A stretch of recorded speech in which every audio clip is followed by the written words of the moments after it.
Weather Service in Cleveland has issued a severe thunderstorm warning for the county in northwestern Ohio until 12:30 a.m. Eastern Daylight Time. At 11:29 p.m. Eastern Daylight Time, a severe thunderstorm was located near Weston, Oregon, 13 miles southwest of Bowling Green, moving east at 30 miles per hour. Hazard, 60 miles per hour in gusts and quarter-size hail. Source, radar indicated. Impact, minor damage to vehicles is possible. Expect damage to trees and power lines. Locations impacted include Bowling Green, Weston, Pemberville, Luckey, Bradner, Risingsun, Cygnet, Portage, Jerry City, Tontogany, Hoytville, West Millgrove, and Wilton Center.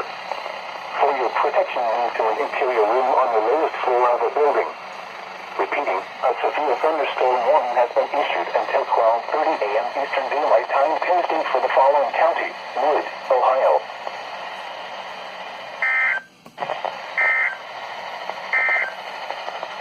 This is New Weather Radio KHB 97 originating from the National Weather Service Forecast Office in Cleveland.